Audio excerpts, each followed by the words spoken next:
ఈరోజే బుధాష్టమి. బుధవారం అష్టమి తిథి కలిసి వస్తే దానిని బుధాష్టమి అని పిలుస్తారు. ఇది శివకేశవులకు ఎంతో ప్రీతికరమైన పవిత్రమైన రోజు. ఈ రోజున ఉపవాసం ఉండి శ్రీ మహావిష్ణువును శివపార్వతులను ఆరాధిస్తే పూర్వజన్మ పాపాలు తొలగిపోయి అపారమైన పుణ్యం లభిస్తుందని ఒక నమ్మకం. ఒకసారి శ్రీకృష్ణుడు అర్జునుడు కలిసి వెళుతూ ఉండగా వారికి మార్గమధ్యలో ఒక పేద యాచకుడు కనిపించాడు. అతన్ని చూసి జాలిపడి అర్జునుడు ఒక సంచి నిండా బంగారు నాణాలు ఇచ్చాడు. అవి తీసుకుని సంతోషంగా ఆ యాచకుడు ఇంటికి వెళ్తూ ఉండగా మార్గమధ్యలో ఒక దొంగ యాచకుణ్ణి కత్తితో బెదిరించి అతని దగ్గర ఉన్న నాణాల సంచిని లాక్కున్నాడు. మరలా ఇంకొక రోజు యాచకుడు భిక్షాటన చేస్తూ ఉండగా అర్జునుడు అతన్ని చూసి ఆశ్చర్యపోయాడు. విషయం తెలిసి జాలిపడి ఒక ఖరీదైన వజ్రాన్ని యాచకుడికి ఇచ్చి సుఖంగా జీవించు అన్నాడు. అతను ఈసారి జాగ్రత్తగా ఆ వజ్రాన్ని ఇంటికి తీసుకువెళ్లి గదిలో ఒక మూలాన ఉన్న ఒక కుండలో దాన్ని దాచిపెట్టి ఆ రాత్రి పడుకున్నాడు. తీరా తెల్లవారు లేచి చూసేసరికి ఇంట్లో అతని భార్య లేదు. అంతేకాదు ఆ కుండ కూడా లేదు. ఇక యాచకుడు పరిగెత్తుకుంటూ నదీ తీరానికి చేరుకున్నాడు. తన భార్యను ఆమె చేతిలోని కుండను చూసి హమ్మయ్య అనుకున్నాడు. కాని ఆ కుండలో చూస్తే వజ్రం లేదు. అది ఆ నదిలో నీళ్ల కోసం కుండను ముంచినప్పుడు నదీ ప్రవాహంలో కొట్టుకుపోయింది. తన దురదృష్టానికి ఎంతో చింతించిన యాచకుడు మళ్ళీ భిక్షాటనకు వీధుల్లోకి వెళ్లాల్సి వచ్చింది. అతను యాచకుడిగా వెళ్ళినప్పుడు శ్రీకృష్ణుడు అర్జునుడు మళ్ళీ వాణ్ణి చూశారు. అప్పుడు అర్జునుడు శ్రీకృష్ణుడితో ఇలా అన్నాడు, బావా, ఇతనెవరో పరమ దురదృష్టవంతుడిగా ఉన్నాడు అని పలకగా శ్రీకృష్ణుడు ఇలా అన్నాడు, లేదు అర్జునా, ఈసారి ఏం జరుగుతుందో నువ్వు చూడు అని అతని చేతిలో 2 బంగారు నాణాలు పెట్టాడు. అప్పుడు యాచకుడు ఇలా అనుకున్నాడు, సంచి నిండా బంగారు నాణాలు, ఎంతో విలువైన వజ్రమే నా దగ్గర నిలబడలేదు. ఈ 2 నాణాలు మాత్రం నా తలరాతను మారుస్తాయా, నా పిచ్చిగాని అని అనుకుంటూ ఇంటికి బయలుదేరాడు. అప్పుడు అతను వెళ్లే దారిలో ఒక జాలరి వలకు చిక్కి విలవిల్లాడుతున్న చేపను చూశాడు యాచకుడు. దీంతో అతని హృదయం ద్రవించింది. నా దగ్గర ఉన్న ఈ 2 నాణాలు నా తలరాతను మార్చలేవు, కాబట్టి పాపం ఈ మూగజీవి ప్రాణాలైనా రక్షిద్దామనుకుని తన దగ్గర ఉన్న 2 నాణాలు ఆ జారికి ఇచ్చేసి ఆ చేపను తీసుకుని ఇంటికి వెళ్లి ఒక నీటి తొట్టెలో వేశాడు. కొద్దిసేపటికి అతని భార్య ఆ చేపను చూసి దాని నోటిలో ఏదో ఇరుక్కుని ఉంది, అందుకే అది గిలగిలా కొట్టుకుంటుంది అని భర్తకు చెప్పింది. దీంతో ఇద్దరూ కలిసి ఆ చేప నోరు తెరవగా నదిలో పోగొట్టుకున్న ఆ వజ్రం చేప నోట్లో కనిపించగానే యాచకుడు ఆనందంతో దొరికింది, చిక్కింది, నా చేతికి చిక్కింది అని గావుకేకలు పెట్టాడు. ఆ సమయంలో అతని ఇంట్లో దాక్కున్న దొంగ భయంతో తన్నే కనిపెట్టారని వణికిపోయాడు. ఆ దొంగ అతని వద్దకు వచ్చి, నీకు దండం పెడతాను, నీ బంగారు నాణాల సంచి నీవే తీసుకో, నన్ను మాత్రం రాజభటులకు పట్టివ్వద్దు అని బ్రతిమాలాడాడు. ఇదంతా చూసి ఆ దంపతులు ఆశ్చర్యపోయారు. పోగొట్టుకున్న 2 విలువైన వస్తువులు తమకు చేరాయని ఎంతగానో సంతోషించారు. వెంటనే వెళ్లి ఈ విషయాన్ని శ్రీకృష్ణుడు అర్జునుడికి చెప్పాడు. కృష్ణ, నేను ఎంతో అమూల్యమైన బంగారు నాణాల సంచి, వజ్రం కూడా ఇచ్చినా అతని దశ తిరగలేదు. కానీ నీవిచ్చిన 2 నాణాలు అతని జీవితాన్ని మలుపు తిప్పాయి.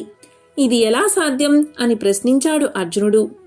అందుకు శ్రీకృష్ణుడు ఇలా అన్నాడు, అర్జున, అతని వద్ద బంగారం వజ్రం ఉన్నప్పుడు అతను తన అవసరాల గురించి మాత్రమే ఆలోచించాడు. ఇక 2 నాణాలు ఉన్నప్పుడు మరో జీవి యొక్క మంచి చెడు కష్ట సుఖాల గురించి ఆలోచించాడు. నిజానికి అది భగవంతుడి పని. అతడు దేవుడి పనిని పంచుకున్నాడు, కాబట్టి అతని కష్టాలను నేను పంచుకున్నాను. ఇదే విషయమన్నాడు శ్రీకృష్ణుడు. కాబట్టి స్వార్థంతో మనిషి ఉన్నప్పుడు ఏదీ కలిసిరాదు. ఎప్పుడైతే ఇతరుల గురించి ఆలోచిస్తారో అప్పుడే వారికి మంచి జరుగుతుంది. ఈ కథను ఎవరైతే ఈరోజు వింటారో వారి దశ తిరిగి రాజయోగం పడుతుంది. జన్మల పాపాలు తొలగి కోటి జన్మల పుణ్యం వస్తుంది. ఒకనాడు పరీక్షిత్ మహారాజు దివ్య యాత్ర చేస్తున్న సందర్భంలో ఒక ఆశ్చర్యకరమైన విషయాన్ని చూశాడు. అది ఏంటి అంటే, ఒంటి కాలు కలిగిన ఎద్దు ఒకటి నిల్చుని ఉంది. దాని ముందు ఒక ఆవు ఏడుస్తూ ఉంది. అప్పుడు ఆ ఎద్దు, ఎందుకు ఏడుస్తున్నావు అని ఆవును ప్రశ్నిస్తుంది. అందుకు ఆవు, నేను ఏడుస్తున్నది నా గురించి కాదు, ఆ కలి ప్రభావం చేత దేవతలకు, ఋషులకు, పితృదేవతలకు, నీకు నాకు, గోవులకు, వర్ణాశ్రమాలకు బాధ కలుగుతుంది కదా, అందుకే బాధపడుతున్నాను అని సమాధానం చెప్పింది. అదంతా చూసిన మహారాజు ఇలా అనుకున్నాడు, ఒక కాలు మీద ఎద్దు ఎలా నిలబడగలదు? దాన్ని చూసి ఆవు బాధపడ్డం ఏమిటి అంటే, అక్కడ ఉన్నది మామూలు ఆవు, ఎద్దులు కావు అనుకున్నాడు. ఆ ఆవు భూదేవి, వృషభమే ధర్మదేవత. శ్రీకృష్ణుడు అవతారం చాలించిన తర్వాత కలియుగం ప్రారంభమైన సమయంలో కలి ప్రవేశించినప్పుడు ఆ కలిపురుషుడి ప్రభావం వల్ల ధర్మం యొక్క సత్యము, శౌచము, తపస్సు, దయ అనే 4 పాదాలలో 3 నశించి ఒక కాలు మాత్రమే మిగిలినందుకు ఆ భూదేవి ఏడుస్తుంది. నశించిపోయిన 3 పాదాలు శౌచము, తపస్సు, దయ, మిగిలింది సత్యము, ఎన్నటికీ నశించదు. ఈ విధంగా ఆవు దుఃఖిస్తూ ఉండగా అపారమైన కోపం కలవాడు, దండం చేతిలో ఉన్నవాడు, రాజు ఆకారంలో ఉన్నవాడు ఒకడు వచ్చి ఆవును తన కాలితో తన్నాడు. ఆ ఆవు వెంటనే కింద పడిపోయింది. తరువాత ఒంటి కాలితో ఉన్న ఎద్దును కూడా తన్నాడు. అది కూడా కింద పడింది. కింద పడిన వాటిని తన చేతిలోని దండంతో విపరీతంగా కొట్టడం మొదలుపెట్టాడు. వాటికి కళ్ళ నుంచి నీళ్లు కారుతున్నాయి. దూరంగా ఇదంతా చూసిన పరీక్షిత్ మహారాజు అతని దగ్గరకు చేరుకున్నాడు. ఆ గోవును గోమాతగాను, వృషభాన్ని ధర్మంగా గుర్తుపట్టి, అమ్మా, మీకు ఇలాంటి పరిస్థితి రావడానికి కారణం ఎవరు? మీకు 3 కాళ్ళు లేకపోవడానికి కారణం ఎవరు? ఎంతటి వారైనా సరే నేను వారి చేతులు నరికివేసి మిమ్మల్ని కాపాడతాను, చెప్పండి అని పలికాడు. అందుకు గోమాత ఇలా పలికింది, కొందరు కాలమన్నారు, కొందరు కర్మ అన్నారు, కొందరు ఇది యుగ సంధి అన్నారు, ఏవేవో కారణాలు చెప్పారు. ఏది ఏమైనప్పటికీ ధర్మం యొక్క పాదాలు తెగిపోయాయి అని పలికింది. పరీక్షిత్ మహారాజు గోవును బాధపెట్టిన వాడి గురించి వెతుకుతూ ఉండగా ఒకడు వచ్చి గబాలున పరీక్షిత్ మహారాజు యొక్క పాదాల మీద పడి ఇలా అన్నాడు, అయ్యా, రక్షించండి, నేనే నరికేశాను ఆ పాదాలు అన్నాడు. నన్ను కలిపురుషుడు అని పిలుస్తారు. నేను రావడం వల్లే ధర్మానికున్న 3 పాదాలు తెగిపోయాయి. ఈ కలియుగంలో నేను నిలబడాలంటే ధర్మం నశించాలి. అందుకు అనువుగా భగవంతుడే తన అవతారం ధరించాడు. కానీ ఇంకా సరిగ్గా నా ప్రభావాన్ని చూపకముందే నన్ను మీరు ఆపుతున్నారు. నేను ఎక్కడికి వెళ్తే అక్కడికి మీరు ధనుర్బాణాలు పట్టుకుని నిల్చుంటున్నారు. ఇలా కాదు, నాకు అవకాశం ఇవ్వండి. నువ్వు ఫలానా చోట ఉండు అని చెప్పండి, నేను అక్కడే ఉంటాను. అంతేకాని నేను వెళ్ళిన చోటల్లా మీరు అడ్డంగా నిలబడితే యుగధర్మం నెరవేరదు. ఇది కలియుగం. నేను ప్రవేశించి తీరాలి. కాబట్టి నాకు కొన్ని స్థానాలు ఇవ్వండి అని వేడుకున్నాడు. దానికి పరీక్షిత్ మహారాజు ఇలా అన్నాడు, నీకు 4 స్థానాలు ఇస్తున్నాను. అక్కడ నీవు ఉండవచ్చు. మొదటిది జోదశాలయందు నీవు ఉండవచ్చు. రెండవది మద్యపానశాల. అక్కడ నీవు స్వేచ్ఛగా తిరుగుతూ ఉండు. అదేవిధంగా ధర్మానికి కట్టుబడని స్త్రీ పురుషుల ఇంట్లో నీవు ఉండవచ్చు. ఇక 4వ స్థానం వచ్చేసి జీవహింస జరిగే ప్రదేశాల్లో నీవు ఉండవచ్చు అని పరీక్షిత్ మహారాజు చెప్పాడు. అది విని కలిపురుషుడు ఇలా పలికాడు, అయ్యా, మీరు 4 స్థానాలు నాకు ఇచ్చారు, కానీ అక్కడ నేను నిలబడ్డానికి వీలులేదు. ఎందుకంటే పరీక్షిత్ మహారాజు యొక్క పరిపాలనలో వాటి జోలికి ఎవ్వరూ వెళ్లరు. కనుక నాకు మరొక స్థానాన్ని ప్రసాదించండి అని అడిగాడు. అందుకు పరీక్షిత్ మహారాజు ఇలా అన్నాడు, సరే, 5వ స్థానం వచ్చేసి బంగారం. అక్కడ కూడా నీవు ఉండవచ్చు అని పలికాడు పరీక్షిత్ మహారాజు.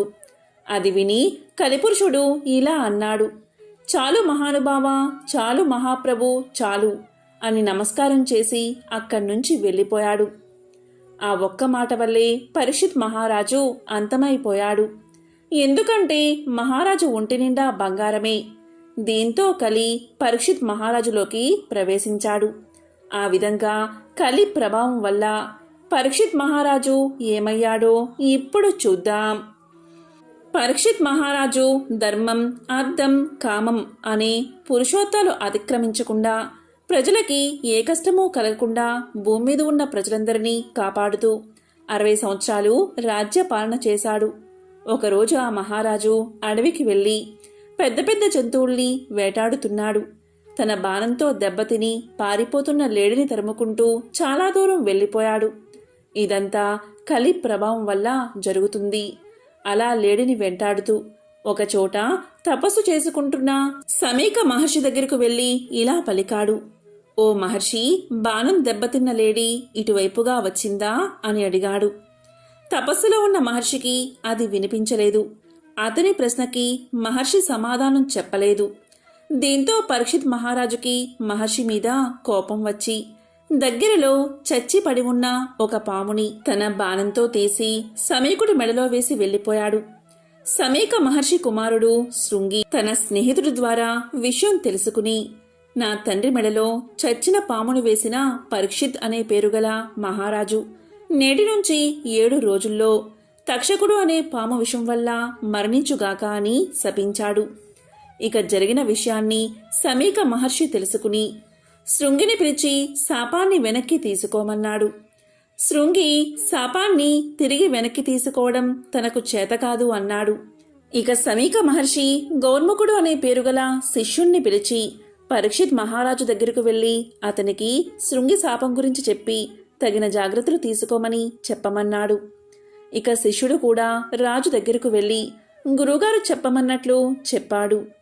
శృంగి శాపానికి భయపడి మహారాజు తన్ని తాను రక్షించుకోవడానికి చెయ్యవలసిన కార్యక్రమాల గురించి మంత్రులతో సంప్రదించాడు. నేర్పరులైన వడ్రుంగళ్ళు పిలిపించి ఒంటి స్తంభముతో మేడ కట్టించుకుని రక్షణకు ఏర్పాటు చేసుకుని అక్కడే నివసించసాగాడు పరీక్షిత్ మహారాజు. ఈ విషయం తెలుసుకున్న అక్కడికి వచ్చిన అనేక మంది బ్రహ్మర్షులు మహర్షులతో తనకి 7 రోజులే సమయం ఉందని, మోక్షం పొందడానికి ఉపయోగపడే పురాణాలు, ఇతిహాసాలు చెప్పించుకుని విన్నాడు మహారాజు. ఈ వార్త తెలిసిన కశ్యప మహర్షి పరీక్షిత్ మహారాజును బతికించాలని బయలుదేరాడు. మహారాజుని తాను బతికిస్తే తన కీర్తి అన్ని వైపులా ప్రసరిస్తుంది. పరీక్షిత్తుని బతికించి తన విద్యలో ఉన్న శక్తిని అందరికీ తెలియచేయాలి అనుకున్నాడు కశ్యపుడు. భూమండలం మొత్తాన్ని రక్షించే ప్రభువుని కాపాడితే ఎక్కువ ధనాన్ని కూడా పొందవచ్చు. అందువల్ల తనకు కీర్తి, ధనము, పుణ్యము కూడా దక్కుతాయి అనుకున్నాడు. వెంటనే పరీక్షిత్ మహారాజు ఉండే హస్తినాపురానికి బయలుదేరాడు. ముసలి బ్రాహ్మణ రూపంతో వెళ్తున్నాడు తక్షకుడు పరీక్షితుణ్ణి కాటు వేయడానికి. వీరిద్దరూ అడవిలో కలుసుకున్నారు. తక్షకుడు ఇలా పలికాడు. మహర్షి, ఏ పని మీద వెళ్తున్నారు, ఎక్కడికి వెళ్తున్నారు అని అడిగాడు. దానికి కశ్యపుడు, తక్షకుడు అనే పాము ఈరోజు పరీక్షిత్ మహారాజుని కరుస్తుందని విన్నాను. శత్రువుల్ని తరిమేవాడు, శుభప్రదుడు, సమర్థుడు, మంచి మనస్సు కలవాడు అయిన మహారాజు విషాన్ని పోగొట్టడానికి వెళ్తున్నాను అన్నాడు. దానికి తక్షకుడు, నేనే ఆ తక్షకుణ్ణి. నువ్వు అనుకుంటున్న పని మీదే వెళ్తున్నాను. నువ్వు వేసే మందులు, మంత్రాలు నా మీద పని చెయ్యవు. కావాలంటే నేను ఈ చెట్టును కరిచి ఈ విషంతో దాన్ని కాల్చి బూడిద చేస్తాను చూడు అని తక్షకుడు మర్రి చెట్టును కరిచాడు. తక్షకుడి నుంచి వచ్చిన విషం వల్ల పుట్టిన అగ్నితో ఆ చెట్టు కాలిపోయింది. దాని విశాలమైన ఆకులు, పొడవైన కొమ్మలు కూడా పూర్తిగా కాలి బూడిద అయిపోయాయి. ఇప్పుడు నీ మంత్రం పనిచేస్తుందో లేదో చూసుకో అన్నాడు తక్షకుడు. వెంటనే కశ్యపుడు కాలిన చెట్టు బూడిదని పోగుచేసి తన మంత్రబలంతో దాన్ని మళ్లీ ఇంతకు ముందు ఉన్న చెట్టులా చేశాడు. అది చూసిన తక్షకుడు, మహర్షి, నీ మంత్ర ప్రభావం వల్ల ఈ చెట్టు బతికి ఉండవచ్చు. కాని బ్రాహ్మణుడు, తపస్వి అయిన శృంగి శాపం వల్ల మరణించిన పరీక్షితుడు మాత్రం తిరిగి బతకలేడు. అక్కడికి వెళ్తే నీకు ఎంత సొమ్ము వస్తుందో. అంతకంటే ఎక్కువ సొమ్ముని నేను ఇస్తాను. ఇక్కడి నుంచి నువ్వు తిరిగి వెనక్కి వెళ్ళిపో అన్నాడు తక్షకుడు. కశ్యప మహర్షి తక్షకుడు చెప్పింది విని తన దివ్య దృష్టితో చూసి జరిగేదేమిటో తెలుసుకున్నాడు. పరీక్షితుడికి మరణం తప్పదని అర్థమైంది. తక్షకుడి దగ్గర ధనం తీసుకుని తిరిగి వెళ్ళిపోయాడు. కశ్యప మహర్షిని పరీక్షిత్ మహారాజు దగ్గరికి వెళ్లకుండా ఆపాడు తక్షకుడు. తరువాత తక్షకుడు సర్పాలని బ్రాహ్మణ రూపాల్లోకి మారమని, మంచి సువాసనలు వెదజల్లే తాజా పువ్వులని, రుచిగా తీయగా ఉండే పళ్ళని మోదుగా ఆకులతో చేసిన బుట్టలో పెట్టుకుని పరీక్షిత్ మహారాజు ఉంటున్న ఒంటి స్తంభం మేడలోకి వెళ్ళమని తాను కూడా అదృశ్య రూపంలో వాళ్ళని అనుసరించాడు.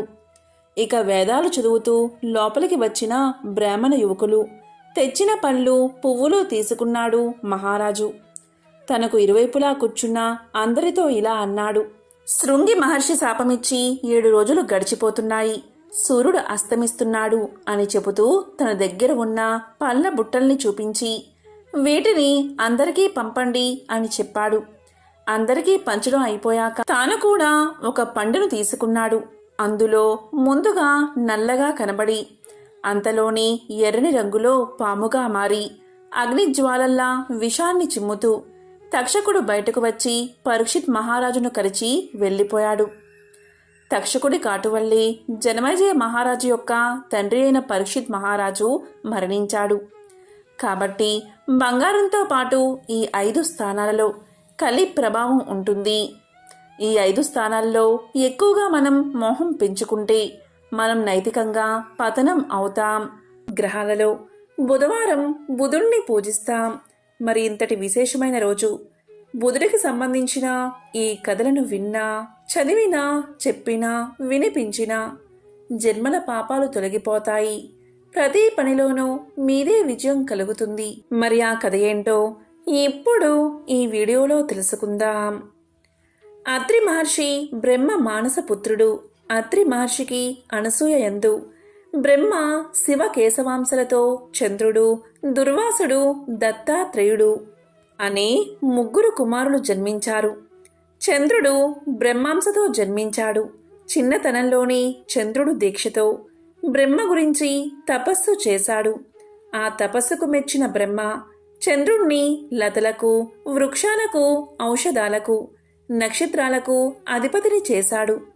తరువాత చంద్రుడు రాజసూయ యాగం చేసి దక్షపుత్రికలను 27 మందిని వివాహం చేసుకున్నాడు. ఆ వయస్సులోనే చంద్రుడు దేవగురువైన బృహస్పతి దగ్గరకు శాస్త్ర జ్ఞానం కోసం విద్యాభ్యాసానికి వెళ్ళాడు. గురువును, గురుపత్నిని సేవిస్తూ చదువు సాధిస్తున్నాడు. ఒకనాడు గురువైన బృహస్పతి ఇంద్రుడి రాజధాని అయిన అమరావతికి యజ్ఞం చేయడానికి వెళ్ళాడు. బృహస్పతి భార్య తారకు అందగాడైన చంద్రుడిపై మోహం కలిగింది. ఆమె కవ్వింపు చర్యలకు యువకుడైన చంద్రుడు ఆకర్షితుడు అయ్యాడు.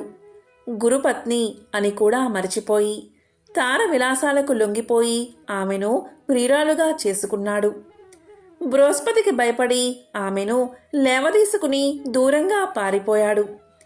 ఎవ్వరు చెప్పినా చంద్రుడు తారను వదిలిపెట్టలేదు. ఈ కారణంగా చంద్రుడికి బృహస్పతికి మధ్య శత్రుత్వం మొదలైనది. రాక్షసుల గురువైన శుక్రాచార్యునకు దేవతల గురువైన బృహస్పతితో సహజంగానే విరోధముంది. అందువల్ల శుక్రాచార్యులు, రాక్షస వీరులు కలిసి చంద్రుడి పక్షం చేరి బృహస్పతిని ఎదిరించారు. దేవేంద్రుడు దేవతలతో కలిసి బృహస్పతికి అండగా నిలిచాడు. తార విషయంగా 2 వర్గాల మధ్య పెద్ద యుద్ధమే జరిగింది. 2 పక్షాలలో చాలామంది మరణించారు. బృహస్పతి తండ్రి అయిన అంగీరసుడు ఈ సమస్యను ఎలా అయినా పరిష్కరించమని బ్రహ్మదేవుణ్ణి శరణు వేడుకున్నాడు. అప్పుడు బ్రహ్మదేవుడు వచ్చి చంద్రుణ్ణి మందలించి తారను బృహస్పతికి అప్పగించాడు. అప్పుడు బృహస్పతి తారతో ఇలా అన్నాడు. ఓ అపవిత్రురాలా, సిగ్గులేక వేసేలాగా అధర్మంగా ఆ చంద్రుడి వల్ల గర్భాన్ని తెచ్చుకున్నావు. ఆ గర్భం దించుకో అన్నాడు. అయినా తార వినకుండా చక్కటి బంగారు రంగుగల అందమైన బాలుణ్ణి ప్రసవించింది. ఆ శిశువు దివ్య తేజో విలాసుడై మోహనాకారంతో ఉన్నాడు. ఆ బాలుణ్ణి చూసిన తర్వాత బృహస్పతి, చంద్రుడు ఆ బిడ్డ నాది అంటే నాదని వాదులాడుకున్నారు. తగువు తీర్చడానికి వచ్చిన దేవతలు, మునులు ఈ విషయం తల్లి మాత్రమే చెప్పగలదని నిర్ణయించారు. అప్పుడు బ్రహ్మదేవుడు తారను ఒంటరిగా పిలిచి ఆ బాలుడి తండ్రి ఎవరో చెప్పమన్నాడు. దానికి తార సిగ్గుపడుతూ ఆ బాలుడు తనకు చంద్రుడి వల్ల పుట్టాడని తెలియచేసింది. అప్పుడు బ్రహ్మ ఆ బాలుడికి బుధుడు అని నామకరణం చేసి చంద్రుడికి అప్పగించాడు. కుమారుణ్ణి తన ఇంటికి తెచ్చుకున్న చంద్రుడి ఆనందానికి హద్దులు లేవు. ఆ బాలుణ్ణి తన భార్య అయిన రోహిణి చేతిలో పెట్టాడు. రోహిణి బుధుణ్ణి చాలా ప్రేమగా పెంచింది. బుధుడు చిన్నతనం నుంచి బుద్ధిమంతుడు అనే పేరు తెచ్చుకున్నాడు. పెరిగి పెద్దవాడై తపస్సు చేసి అధిక తేజోమూర్తి అయి గ్రహమండలంలో చోటు సంపాదించుకున్నాడు. సూర్య భగవానుడికి విశ్వకర్మ కుమార్తె సంజ్ఞ వల్ల వైవస్వతుడు జన్మించాడు. ఆయన 7వ మనువుగా ప్రసిద్ధుడు. వైవస్వత మనువుకి 9 కొడుకులు. వారు వివిధ భూమండలాలకు పరిపాలకులుగా నియమితులయ్యారు. వైవస్వతుడు మరలా భాగ్యవంతుడైన ఇంకొక పుత్ర సంతానం కోసం పుత్రకామేష్టి యాగం చేశాడు. యాగం చేసేటప్పుడు మనువు భార్య రోతను ఆశ్రయించి కూతురు పుట్టేటట్లు చేయమని కోరి వ్రతాన్ని ఆచరించింది. హోత యజ్ఞకుండాన్ని సమీపించి కూతురు కలుగుగాక అని చెప్పి హవిస్సును సమర్పించాడు. హోత చేసిన ఈ చర్య వల్ల పుత్రునకు బదులుగా ఒక పుత్రిక జన్మించింది. ఆమె ఇలా, కొడుకు కావాలని యజ్ఞం చేస్తే కూతురు ఎందుకు పుట్టిందో తెలుసుకోవాలని మనువు వశిష్ఠుడి వద్దకు వెళ్ళి అడిగాడు. వశిష్ఠుడు దివ్య దృష్టితో జరిగింది తెలుసుకున్నాడు. అప్పుడు వశిష్ఠుడు ఇలా చెప్పాడు, రాజా, హోత చేసిన తప్పు వల్ల ఇలా జరిగింది. అయినా నువ్వు విచారించకు, నేను పరిష్కారాన్ని ఆలోచిస్తాను అన్నాడు వశిష్ఠుడు. పూజ్యుడైన వశిష్ఠుడు మనువు కూతురు మగతనం కోసం ఏకాగ్ర చిత్తంతో శ్రీహరిని ప్రార్థించాడు. శ్రీహరి మెచ్చి ముని కోరిన వరాన్ని అనుగ్రహించాడు. ఆ కారణంగా ఇలా మగవాడిగా మారి సుద్యుమ్నుడు అనే పేరుతో పెరుగుతూ ఉంది. ఆ సుద్యుమ్నుడు రాజ్యాన్ని పరిపాలిస్తూ ఒకరోజు తన మంత్రులతో కలిసి కారడవికి వేటకు బయలుదేరాడు. క్రూర జంతువులు వేటాడుతూ ఉత్తర దిక్కుగా వెళ్లి మేరుపర్వతం దగ్గరున్న కుమారవనం చేరాడు సుద్యుమ్నుడు. ఆ కుమారవనంలో పార్వతీ పరమేశ్వరులు ఏకాంతంగా విహరిస్తూ ఉంటారు. ఆ వనంలో కాలు పెట్టగానే రాజు వెంట వచ్చిన వారందరూ స్త్రీలుగా మారిపోయారు. ఎందుకు అంటే పూర్వం శివుణ్ణి దర్శించాలి అనే కోరికతో కొందరు మునులు ఆ అడవిలో తిరుగుతూ కుమారవనంలోకి ప్రవేశించారు. ఆ సమయంలో శివుని ఒడిలో ఉన్న పార్వతీదేవి మునులను చూసి సిగ్గుతో లేచి కూర్చుంది. దూరం నుంచి గమనించిన మునులు శివదర్శనానికి సరైన సమయం కాదని తలచి బదరికా వనానికి వెళ్ళిపోయారు. తరువాత భగవంతుడైన పరమేశ్వరుడు తన ప్రియసఖి వేడుక కోసం ఈ కుమారవనంలోకి ఎవరు ప్రవేశించినా స్త్రీలుగా మారిపోవుగాక అని పలికాడు. ఆ కారణంగానే సుద్యుమ్నుడు తిరిగి స్త్రీగా మారిపోయాడు. ఈ విధంగా రాజకాంత అయిన సుద్యుమ్నుడు తాను స్త్రీ విలాసాలు కనపరుస్తూ తన చెలికత్తెలతో కలిసి దైవవశాత్తు చంద్రుడి కొడుకైన బుధుడి ఆశ్రమాన్ని చేరి అక్కడ విహరించసాగింది. రాజకుమార్తె చంద్రుడి కొడుకును చూసింది. బుధుడు కూడా ఆమెను చూశాడు. ఆమె తన అందంతో శృంగార చేష్టలతో బుధుణ్ణి ఆకర్షించి వలచి వలపించి పరిణయం చేసుకుంది. ఆ బుధ ఇలా దంపతులకు పురూరవుడు జన్మించాడు. పురూరవుడు అందచందాలలో మన్మధుడికి జయంతుడికి సాటైనవాడు. ధైర్యవంతుడు, దానశీలి, సప్తద్వీపాలను తన అధీనంలో ఉంచుకుని ఆదర్శప్రాయంగా పరిపాలిస్తున్నాడు. ఊర్వశి ఒక అప్సర కన్య, ఇంద్రసభలో నర్తకి. ఒకసారి నారదుని ద్వారా పురూరవుని సౌందర్యం గురించి ఊర్వశి విన్నది. కొన్నాళ్ల తర్వాత ఊర్వశి శాపవశాత్తు భూలోకానికి రావాల్సి వచ్చింది. పురూరవుడు ఉద్యానవనంలో విహరిస్తూ ఒకచోట సేద తీర్చుకుంటున్నాడు. ఆ సమయంలో ఊర్వశి చెలికత్తెలతో అక్కడికి వచ్చి పురూరవుణ్ణి చూసింది. అతని అందానికి ముగ్ధురాలై తన్ని తాను మైమరచి అలా చూస్తూ ఉండిపోయింది. అప్పుడు ఆమెను చూసిన పురూరవుడు ఆశ్చర్యంతో, సుందరి, ఎవరు నీవు? దేవకన్యలాగా ఉన్నావు. ఇక్కడికి ఎలా వచ్చావు అని అడిగాడు. దానికి ఆమె, రాజా, నా పేరు ఊర్వశి. నేను ఒక దేవకాంతను. ఒక అనివార్య కారణం వల్ల కొన్నాళ్ళు ఈ భూలోకంలో ఉండాల్సి ఉంది. నారదుని ద్వారా నీ అంద చందాలు పరాక్రమం గురించి విన్నాను అని సమాధానం చెప్పింది. పురూరవుడు కూడా అప్సరకాంత అందానికి, ఆమె వయ్యారపు సొగసుకు దాసుడు అయిపోయాడు. తన మందిరంలో ఉండి తన్ని అనుగ్రహించమని వేడుకున్నాడు. ఊర్వశి తనకు పురూరవునిపై ఉన్న కోరిక నెరవేరబోతున్నందుకు ఎంతో ఆనందించింది. అప్పుడు ఆమె ఇలా పలికింది, రాజా, నీపై నాకు మోహం ఏర్పడింది. నీతో జీవించడం కూడా నాకు ఇష్టమే. కానీ నేను 2 గొర్రె పిల్లలను నా బిడ్డల్లాగా పెంచుకుంటున్నాను. నీవు వీటిని పోషించాలి. వాటికి ఎటువంటి ఆపద రాకుండా రక్షించాలి. నువ్వు దిశ మొలతో నాకు ఎప్పుడూ కనబడకూడదు. నా ఆహారం నెయ్యి, దానికి ఎప్పుడూ కొరత రాకూడదు.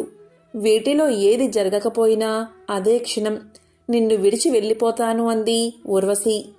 రాజు ఆ నియమాలకు అంగీకరించి ఆమెను తన రాజభవనానికి తీసుకెళ్లాడు. ఊర్వశి పురూరవులిద్దరూ ఒక్కటై విహరిస్తూ ఆనందంగా జీవితాన్ని గడుపుతున్నారు. కొన్నాళ్ల తర్వాత ఇంద్రసభలో ఊర్వశి లేకపోవడం గ్రహించిన ఇంద్రుడు ఆమె ఎక్కడుందో వెతికి పట్టుకురమ్మని కొందరు గంధర్వులను నియమించాడు. వారు నడిరాత్రి భూలోకం వచ్చి ఊర్వశి పెంచుకుంటున్న గొర్రెలను పట్టుకున్నారు. అవి భయంతో గట్టిగా అరవడం మొదలుపెట్టాయి. ఆ అరుపులకు నిద్రలేచిన ఊర్వశి తన గొర్రెను రక్షించడం కోసం పురూరవుణ్ణి నిద్ర లేపడానికి ప్రయత్నించింది. కాని అలసి ఒళ్ళు మరచి మత్తు నిద్రలో ఉన్న పురూరవుడు వెంటనే లేవలేదు. దాంతో ఊర్వశి ఇలా పలికింది, రాజా, నేను ఎంతో ప్రేమగా పెంచుకుంటున్నా నా గొర్రె పిల్లలను దొంగలు ఎత్తుకుపోతుంటే లేవకుండా మొద్దు నిద్రపోతున్నావు. కళ్ళు మూసుకుని నిద్రపోతో నా కౌగిలి వదలడం లేదు.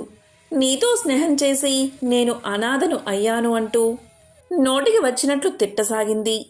ఊర్వశి పౌరుషమైన మాటలకు హఠాత్తుగా లేచిన పురూరవుడు తన బట్టలు ఊడిన సంగతి కూడా గ్రహించక కత్తిపట్టి గంధర్వులను ఓడించి గొర్రెలను తీసుకువచ్చాడు.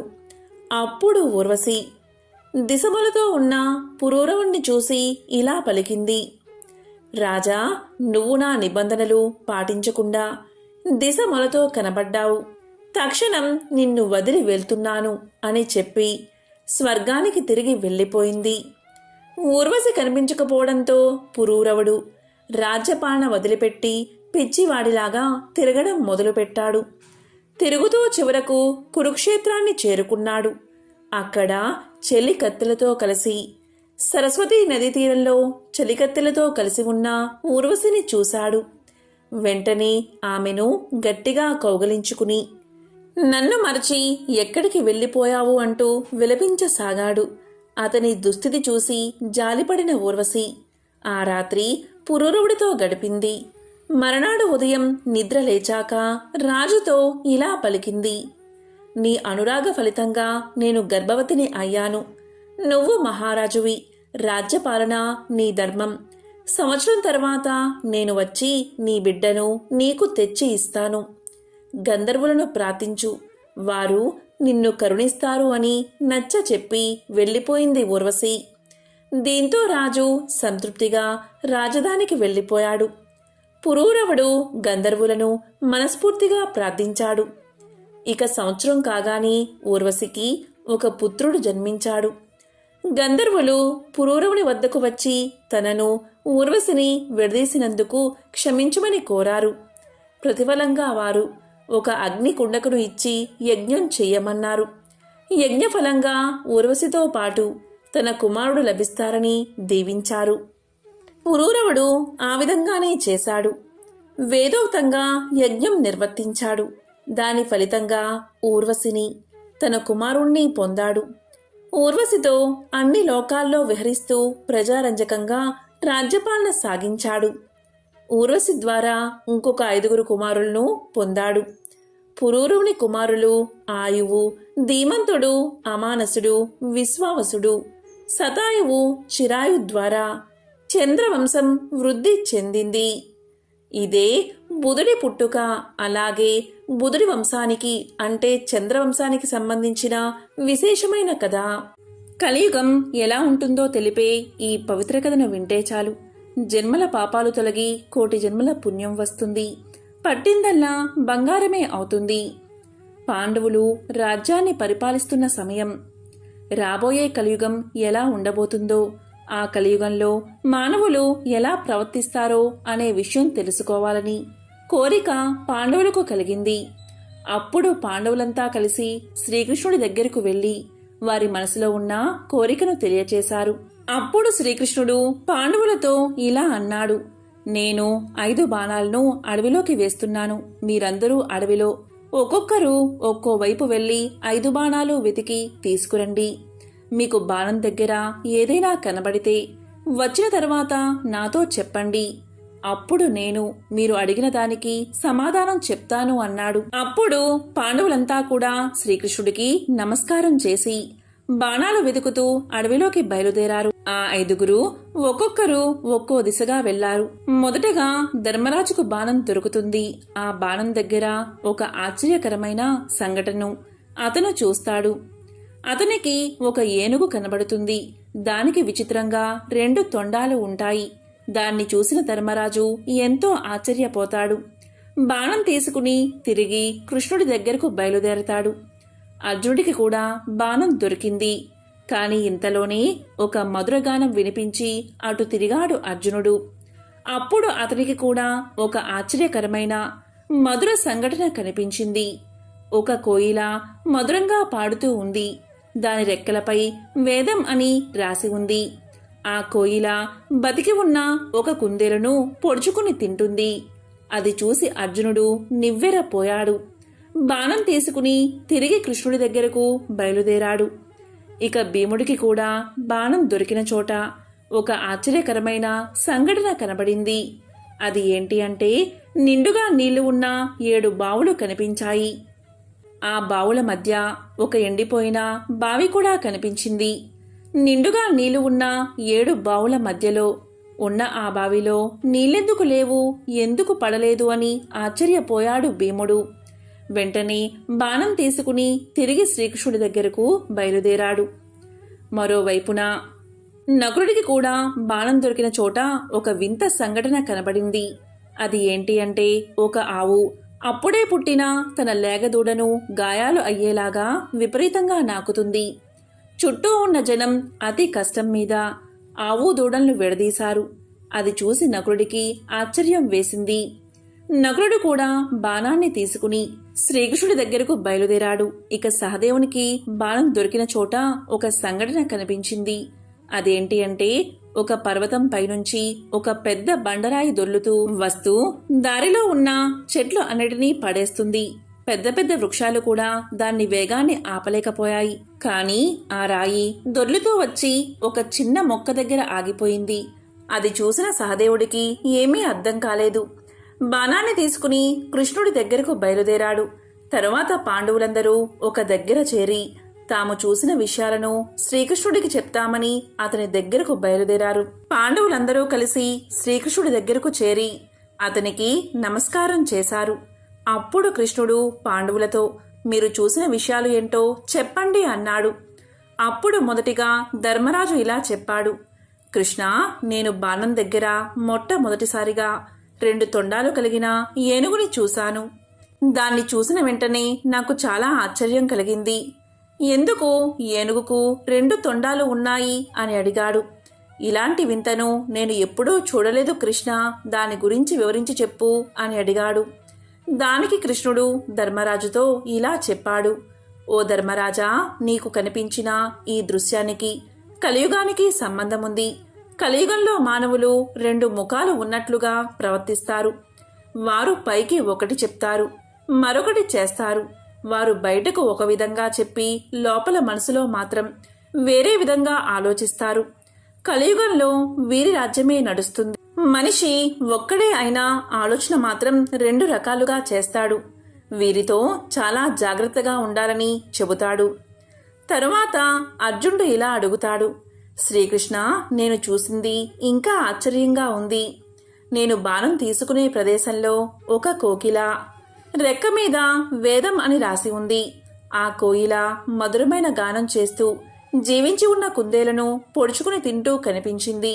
సాక్షాత్తు సరస్వతీదేవినే మరిపించే ఆ కోయిల ఇంత వికృతి చేష్టలు ఎలా చేయగలుగుతుంది అంటూ తనకు కలిగిన సందేహాన్ని కృష్ణుడి దగ్గర వ్యక్తం చేశాడు అర్జునుడు. అప్పుడు కృష్ణుడు ఈ విధంగా సమాధానం చెప్పాడు. అర్జున, కలియుగంలో సరస్వతీదేవిని మెప్పించి విద్యావంతులు అయిన విద్వాంసులు, తెలివైన వారు తమ జ్ఞానాన్ని సక్రమంగా వినియోగం చేయకుండా అమాయకం ప్రజలను, చదువురాని పేదవారిని మాయమాటలు చెబుతూ దోచుకుంటారు అని ఆ పక్షిలాగా వాళ్ళను పీక్కు తింటారు. కోయిల్లాగా తీయని మాటలు చెబుతూ వారిని వేధిస్తారు అని శ్రీకృష్ణుడు సమాధానం చెప్పాడు. ఆ తరువాత భీముడు ఇలా పలికాడు, కృష్ణ, నేను వెళ్ళిన చోట 7 బావులు కనిపించాయి. ఆ 7 బావుల్లో 6 నిండుగా నీరు ఉంది. కానీ మధ్యలో ఉన్న ఒక బావిలో ఒక చుక్క కూడా నీరు లేదు. ఒకే నేలపై ఉన్న ఈ 7 బావుల్లో ఇదేం తేడా అంటూ భీముడు తన సందేహాన్ని శ్రీకృష్ణుడికి చెప్పాడు. భీముడి ప్రశ్నకు సమాధానంగా శ్రీకృష్ణుడు ఇలా అన్నాడు, భీమా, కలియుగంలో ఉన్నవాడు మరింత ధనవంతుడు అవుతాడు. పేదవాడు మరింత నిరుపేదగా మారిపోయి కటిక దరిద్రాన్ని అనుభవిస్తాడు. ధనవంతుల మధ్యలో ఉన్నా కూడా పేదవాడు ఎన్నడూ ఎప్పుడూ పేదవాడిగానే ఉంటాడు. దానికి సంకేతమే ఈ బావులు అని శ్రీకృష్ణుడు సమాధానం చెప్పాడు. ఆ తరువాత నకులుడు కృష్ణుణ్ణి ఇలా అడుగుతాడు, కృష్ణ, నాకు బాణం దొరికిన చోట ఒక ఆవు దూడపై అతి ప్రేమ చూపిస్తూ నాలుకతో నాకుతుంది. ఆ ఆవు యొక్క ప్రేమ ఎలా ఉంది అంటే, ఆ ఆవు తన దూడను నాకడం వల్ల ఆ దూడకు గాయాలు అయ్యి రక్తం కారుతుంది. ఏంటి ఈ విపరీతమైన ప్రేమ అని అడగ్గా కృష్ణుడు ఇలా చెప్పాడు, కలియుగంలోని తల్లిదండ్రులకు పిల్లల మీద అధిక ప్రేమ ఎక్కువ. ఆ పిల్లలు ఆ అధిక ప్రేమ వల్ల సోమరులుగా తయారవుతారు. వాళ్ళు చూపించే అతి ప్రేమ వల్ల పిల్లల యొక్క అభివృద్ధి ఆగిపోయి సోమరులుగా తయారై భూమికి భారంగా మారతారు. జీవితంలో బాధ్యతల గురించి తెలుసుకోకముందే వారికి చిన్న వయసులోనే పెళ్లి చేస్తారు. ఈ కలియుగంలో కొడుకుపై తల్లిదండ్రులకు ఎలాంటి హక్కులు ఉండవు. కేవలం భార్యకు మాత్రమే పూర్తి హక్కులు ఉంటాయి. కలియుగంలో తల్లిదండ్రులు పిల్లలపై చూపే అతి ప్రేమకు ఆవు దూడలు చిహ్నాలు అని సమాధానం చెప్పాడు కృష్ణుడు. ఇక చివరివాడైన సహదేవుడు కృష్ణుణ్ణి ఇలా అడుగుతాడు, కృష్ణ, నాకు బాణం దొరికిన చోట ఒక పెద్ద పర్వతం నుండి ఒక భారీ బండరాయి దొర్లుకుంటూ కింద పడ్డం కనిపించింది. ఆ బండరాయి బరువుకు వేగానికి అడ్డు వచ్చిన పెద్ద పెద్ద వృక్షాలు సైతం నేలమట్టం అయిపోయాయి. కానీ ఒక చిన్న మొక్క దగ్గరకు రాగానే ఆ బండరాయి తనంతట తానే ఆగిపోయింది. అది చూసిన నేను ఆశ్చర్యానికి లోనయ్యాను. పెద్ద పెద్ద వృక్షాలకు ఆపడం సాధ్యం కాని పని ఒక చిన్న మొక్క ఎలా చేసింది అని అడుగుతాడు. దానికి కృష్ణుడు ఇలా సమాధానం చెప్తాడు, సహదేవా, కలియుగంలో మానవులు విచక్షణ కోల్పోతారు. తమ పతనానికి తామే కారణం అవుతారు. మహావృక్షాలు అంటే అతని అధికార బలం, ధనబలం ఇవేవి అతని పతనాన్ని ఆపలేవు. కానీ చిన్న మొక్క వంటి భగవంతుడి నామస్మరణ మానవుడు వినాశనం కాకుండా ఎల్లప్పుడూ కాపాడుతుంది. దీనికి సంకేతమే నువ్వు చూసిన దృశ్యం అని వివరిస్తాడు. కలియుగంలో ఎవరైతే అధర్మాన్ని పాటిస్తారో వారు జాలి దయ లేకుండా అమాయకులను పీడించుకుంటూ తింటూ వాళ్ళు మాత్రమే సుఖంగా ఉంటారు. భగవంతుడిని నమ్మేవారి సంఖ్య గణనీయంగా తగ్గిపోతుంది. నాస్తికులు పుట్టగొడుగుల్లాగా పెరిగిపోతూ ఉంటారు. మనిషి ఆయుర్దాయం అనేది 60 సంవత్సరాలకు పడిపోతుంది. 8 సంవత్సరాల వయసులోనే ఆడవారు పిల్లలకు జన్మనిస్తారు అంటూ కలియుగంలో జరగబోయే సత్యాలను పాండవులకు వివరిస్తాడు శ్రీకృష్ణుడు. మహాభారతంలో శ్రీకృష్ణుడు చెప్పిన ఈ విషయాలు కలియుగంలో మనం చూస్తూనే ఉన్నాం. అందుకే మహాభారతాన్ని పంచమ వేదంగా చెప్తారు. మహాభారతంలో ఎన్నో జీవిత సత్యాలను తెలియచేసే విషయాలు కూడా ఉన్నాయి. పూర్వం మహాభారత అరణ్య పర్వంలో పాండవులు అరణ్యవాసంలో ఉన్నప్పుడు ఒక బ్రాహ్మణుడు పాండవుల వద్దకు వచ్చి ఇలా పలికాడు. చాలా కంగారు పడుతూ వచ్చి తాను అగ్నిని మదించే అరణి ఒక చెట్టు కొమ్మలో దాచరని, అప్పుడే వచ్చిన ఒక దుప్పి ఆ కొమ్మను రాజు కోనందున అరణి దాని కొమ్ముల్లో చిక్కుకుందని, ఆ తరువాత దుప్పి పారిపోతే దానితో పాటే తన అరణి కూడా దాని కొమ్ముల్లో చిక్కుకుపోవడం వల్ల దానితో పాటే పోయిందని, అది ఒక అరణ్యంలోకి ప్రవేశించి తనకు కనిపించకుండా పోయిందని, ఆ అరణి లేకపోతే తాను నిత్యమూ చేసే అగ్నిహోత్రాది కార్యాలను చెయ్యలేనని, కనుక తనకు తన అరణిని వెతికి తెచ్చి ఇప్పించాలని ప్రార్థించాడు బ్రాహ్మణుడు. ఇక ధర్మరాజు తన తమ్ములతో కలిసి వాడి బాణాలు సంధిస్తూ బ్రాహ్మణుడు చెప్పిన దిక్కువైపు దుప్పిని వెతకడానికి బయలుదేరాడు. ఎన్ని బాణాలు వారు వేసినా ఒక్కటి దానికి తగిలిన జాడ కనిపించలేదు. అది అదృశ్యమైందని వారు భావించారు. తమ ప్రయత్నం విఫలమైందని బాధపడుతూ అలసట చెందడం వల్ల ఒక మర్రి చెట్టు నీడలో విశ్రమించారు. అప్పుడు నకులుడు ధర్మరాజుతో ఇలా పలికాడు. ఆర్యా, మీరు ఇంత ధర్మ తత్పరత కలవారు కదా, మన కష్టాలకు కారణం ఏమిటి అని ప్రశ్నించాడు. దానికి ధర్మరాజు నవ్వి, మన పూర్వజన్మ కర్మలే మన సుఖదుఖాలకు కారణమని పెద్దలు చెప్పారు అన్నాడు. అప్పుడు భీముడు కల్పించుకుని, ఆ రోజు పాంచాలని నిండు కొలువులోకి ఈడ్చుకుని వచ్చినప్పుడే కౌరవులందరినీ నేను చంపేసి ఉండాల్సింది, అలా చేయకపోవడం వల్లే మనకి కష్టాలు అన్నాడు. అర్జునుడు భీముడి కోపానికి వత్తాసు పలుకుతూ అహంకారం ఆవహించి సూత కుమారుడైన కర్ణుడు ఆ రోజు పలికిన కారు కూతల్ని విని పెరిగి పందిలాగా నేను ఊరుకోబట్టే ఈ బాధలు కష్టాలు అన్నాడు. ఇక సహదేవుడు ఇలా అన్నాడు.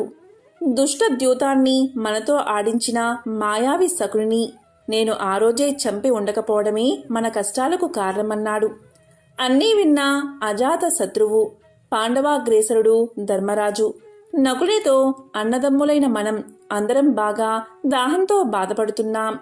దగ్గరలో ఎక్కడైనా నీరు ఉందేమో చూసి నువ్వు తాగి మాకు కూడా తీసుకురా అని ఆదేశించాడు. దీంతో నకులుడు అన్నగారి మాటకు బద్ధుడై వటవృక్షమెక్కి నీళ్లు ఎక్కడైనా దొరుకుతాయేమో అని పరిశీలించాడు. కొంత దూరంలో ఒక జలాశయం ఉందని తెలుసుకుని అన్నగారికి చెప్పాడు. అప్పుడు ధర్మరాజు నకులుణ్ణి అక్కడికి వెళ్ళి దాహం తీర్చుకుని తమందరికీ వెంటనే మంచినీరు తేవలసిందిగా ఆజ్ఞాపించాడు. దీంతో నకులుడు జలాశయం చేరుకున్నాడు. అందులో దిగి నీళ్లు తాగాలని ప్రయత్నం చేశాడు. ఇంతలో ఒక గొంతు వినిపించింది. ఆ తడాకం తనదని, తాను అడిగే ప్రశ్నలకు సరైన జవాబులు చెబితేనే నీరు తాగనిస్తాను అంది ఆ గొంతు. నకులుడు ఆ మాటలు వినకుండా లోపలికి దిగి కొంచెం నీరు తాగాడు. వెంటనే స్పృహ కోల్పోయి నేలపై కూలబడ్డాడు.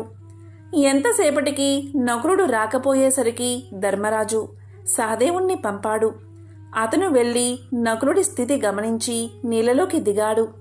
అప్పుడు మళ్ళీ ఒక అశరీర భూతం గొంతు, ఈ తటాకం నాది, నేనడిగిన ప్రశ్నలకు సరైన జవాబు చెబితేనే నీళ్లు తాగనిస్తాను అని వినిపించింది. కాని అహంకారం ఆవేశం ఉన్న సహదేవుడు ఆ మాటలు లక్ష్యపెట్టక లోపలికి దిగి దాహం తాగి మూర్ఛపోయాడు.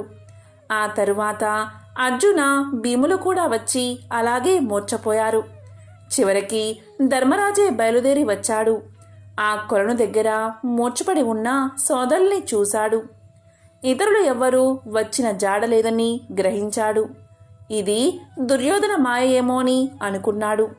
సోదరుల ముఖాల్లో చైతన్యం తగ్గలేదు, చేతులు కాళ్ళల్లో శోభ తగ్గలేదు అని గమనించాడు. ఇంకా వెంటాడుతుందని విచారించాడు. తాను వీళ్లను వదిలి వెళ్లితే తల్లి కుంతీదేవికి ఏమని సమాధానం చెప్పుకోవాలా అని సందేహించాడు. దాహం విపరీతంగా ఉంది. దాంతో కొలంలోకి దిగాడు ధర్మరాజు. అప్పుడు అశరీర భూతం, ఇదివరకలాగే హెచ్చరించి తన ప్రశ్నకు సరైన సమాధానాలు చెబితేనే ఉదక ప్రాప్తం అంది. అది తన కొలను అని, తాను ఒక కొంగ అని చెప్పాడు. ఇక ధర్మరాజు వినయంతో, మీరెవరో మహాపరాక్రమవంతులై ఉండాలి, లేకపోతే కుల పర్వతాలని ఢీకొన్నే నా సోదరులు ఇలా మూర్చపోరు. మీరెవరో, మీ కోరిక ఏమిటో నాకు సరిగ్గా చెప్పండి అన్నాడు. దానికి ఆ అదృశ్య గొంతు, ధర్మరాజా, నేను ఒక యక్షుడిని, నా వల్లే నీ సోదరులకు ఈ గతి పట్టింది అని చెప్పిన వెంటనే అక్కడ ప్రత్యక్షమయ్యాడు. అతను ఆజానుబాహుడు. అతని గర్జనకు అడవిలోని ప్రాణాలు వణికిపోయాయి.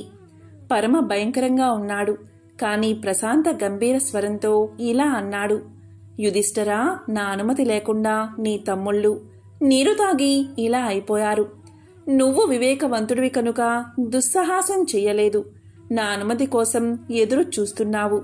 నా ప్రశ్నలకు తగిన సమాధానాలు చెప్పి అప్పుడు నీళ్లు తాగు అన్నాడు యక్షుడు. సరే అని ప్రశ్నలు వెయ్యవలసిందిగా ధర్మరాజు యక్షుణ్ణి కోరాడు. ఇప్పుడు ప్రశ్నలు, వాటికి ధర్మరాజు సమాధానాలు తెలుసుకుందాం. సూర్యుణ్ణి ఉదయింపచేసేవారు ఎవరు అని యక్షుడు అడగగా, బ్రహ్మం అని ధర్మరాజు సమాధానం చెప్పాడు. సూర్యుని చుట్టూ తిరిగేవారెవరు అని యక్షుడు అడగగా, దేవతలు అని సమాధానం చెప్పారు. మానవుడు దేనివల్ల మహత్తును పొందుతాడు అని యక్షుడు అడగగా, తపస్సు అని ధర్మరాజు సమాధానం చెప్పాడు. ఆకాశం కంటే పొడవైంది ఏది అని యక్షుడు అడగగా, తండ్రి అని సమాధానం చెప్పాడు ధర్మరాజు. భూమి కంటే భారమైంది ఏది అని యక్షుడు అడగగా, జనని అని సమాధానం చెప్పాడు. గాలి కంటే వేగమైంది ఏది అని యక్షుడు అడగగా, మనస్సు గాలి కంటే వేగమైందని ధర్మరాజు సమాధానం చెప్పాడు. మానవుడికి సజ్జనత్వం ఎలా వస్తుంది అని యక్షుడు అడగగా, ధర్మరాజు ఇలా సమాధానం చెప్పాడు. ఇతరులు తన పట్ల ఏ పని చేస్తే, ఏ మాట మాట్లాడితే తన మనస్సుకు బాధ కలుగుతుందో, తాను ఇతరుల పట్ల ఆ మాటలు మాట్లాడకుండా ఎవడు ఉంటాడో అట్టివాడికి సజ్జనత్వం వస్తుంది అని సమాధానం చెప్పాడు. నిద్రలో కూడా కన్ను మూయంది ఏది అని యక్షుడు అడగగా, చేప అని ధర్మరాజు సమాధానం చెప్పాడు. జన్మించియు ప్రాణం లేనిది ఏది అని యక్షుడు అడగగా, గుడ్డు అని సమాధానం చెప్పాడు ధర్మరాజు. రూపమున్న హృదయం లేనిది ఏది అని యక్షుడు అడగగా, రాయి అని సమాధానం చెప్పాడు ధర్మరాజు. ఎల్లప్పుడూ వేగం గలదేది అని యక్షుడు అడగగా, నది అని సమాధానం చెప్పాడు. కీర్తికి ఆశ్రయం ఏది అని యక్షుడు అడగగా, దానమని ధర్మరాజు సమాధానం చెప్పాడు. లాభాల్లో గొప్పది ఏది అని యక్షుడు అడగగా, ఆరోగ్యమని సమాధానం చెప్పాడు. ఎల్లప్పుడూ తృప్తిగా పడి ఉండేది ఏది అని యక్షుడు అడగగా, యాగకర్మ అని ధర్మరాజు సమాధానం చెప్పాడు. లోకాన్ని కప్పి ఉన్నది ఏది అని యక్షుడు అడగగా, అజ్ఞానమని ధర్మరాజు సమాధానం చెప్పాడు. జ్ఞానమంటే ఏమిటి అని అడగగా, మంచి చెడుల్ని గుర్తించగలగడం జ్ఞానమని సమాధానం చెప్పాడు. దయ అంటే ఏమిటి అని యక్షుడు అడగగా, ప్రాణులంటిని సుఖం కోరడం దయ అని సమాధానం చెప్పాడు. ఇలా యక్షుడు ధర్మరాజును అనేక ప్రశ్నలు వేశాడు. అన్ని ప్రశ్నలకు ధర్మరాజు సరైన సమాధానం చెప్పాడు. ఆ సమాధానాలు విన్న యక్షుడు, నా ప్రశ్నలంటికి సరైన సమాధానాలు ఇచ్చావు, నాకు ఆశ్చర్యాన్ని కలిగించావు. నీ సోదరులలో ఒక్కరిని బతికిస్తాను, ఎవరిని జీవింపచెయ్యాలో నువ్వే చెప్పు అన్నాడు యక్షుడు. అప్పుడు ధర్మరాజు కొంచెంసేపు ఆలోచించి ఇలా చెప్పాడు, సుమున్నత బలశాలి అయిన నా సోదరుడు నకులుణ్ణి బతికించు మహానుభావా అని అన్నాడు. దానికి యక్షుడు, భీమార్జునులు అత్యంత ధైర్య సాహసవంతులు, వారిని బతికించమని కోరుకోకుండా నకులుణ్ణి ఎందుకు ఎంచుకున్నావు అని అడిగాడు. దానికి ధర్మరాజు, యక్షీశ్వర, మా తండ్రి పాండురాజు గారికి కుంతి, మాద్రి అని 2 భార్యలు. కుంతి తనయుల్లో నేను బతికే ఉన్నాను, మాద్రి తనయుల్లో ఒక్కరైనా జీవించాలి కదా అన్నాడు. అప్పుడు సంతోషించిన యక్షుడు, నీ ధర్మజ్ఞతకు మహా ఆనందంగా ఉంది, నీ సోదరులందరినీ పునర్జీవితుల్ని చేస్తాను అని చెప్పి వారందరికీ స్పృహ కల్పించాడు. దీంతో పరమానంద భరితుడైన ధర్మతనయుడు అంటే ధర్మరాజు ఇలా పలికాడు: నీవు యక్షుడివి కావు, నువ్వేదో దేవతవు, దీంట్లో సందేహం లేదు. నీ యథార్థ స్వరూపం నాకు చూపించు అని కోరాడు. దానికి యక్షుడు: నేను ధర్మదేవతను. సత్యం, శౌచం, దానం, తపం, సమం, దాంతి, కీర్తి, సమగ్ర పరిజ్ఞానం నా స్వరూపాలే. నా కుమారుడివైన నిన్ను చూడాలి అనే ఉద్దేశంతోనే ఈ కొలను చేరాను. నన్ను ఆశ్రయించిన వారెవరూ దుర్గతి పొందరు. నీ సాధువర్తనకు సంతోషించి ఇంకో వరం కూడా ప్రసాదిస్తున్నాను, కోరుకో అన్నాడు. దీంతో ధర్మరాజు అమిత ఆనందాన్ని పొంది భక్తితో ధర్మదేవతకు సాష్టాంగ నమస్కారం చేశాడు. ధర్మదేవ, ఆశ్రమ సమీపంలో ఉన్న ఒక బ్రాహ్మణుడి అరణిని జింక అపహరించుకు పారిపోయింది. దాన్ని ఆయనకు కర్మలోపం రాకుండా మళ్లీ ప్రసాదించాలి అని ప్రార్థించాడు. దీంతో ధర్మదేవత చాలా సంతోషించి ధర్మజుని మనోగతం ఎలాంటిదో తెలుసుకోవడానికే అలా కల్పిత జింకను సృష్టించాలని చెప్పి ఆర్నిని అనుగ్రహించాడు. ధర్మదేవతా కుమారుడైన ధర్మరాజుపై అపార కృపా కటాక్షాలతో ధర్మనందన, మీ 12 ఏళ్ల అరణ్యవాసం పూర్తయింది. 13వ ఏడు అజ్ఞాతవాసం. మీరు ఏం చెయ్యాలి? అజ్ఞాతవాస సమయంలో మీరందరూ ఏ రూపంలో ఉండాలి అని అనుకుంటారో అలాంటి రూపమే మీకు ఏర్పడుతుంది. మిమ్మల్ని ఎవరూ కొంచెం కూడా గుర్తుపట్టలేరు. ఇది మీకు వరంగా ఇస్తున్నాను.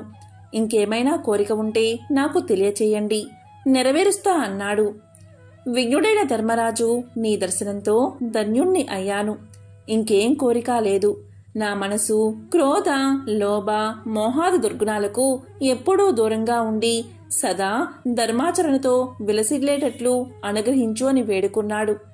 ఆ వరాన్ని ఆనందంగా ప్రసాదించి ధర్మదేవత అదృశ్యం అయిపోయాడు. భీమార్జున, నకుల, సహదేవులు యథాస్థితికి వచ్చారు.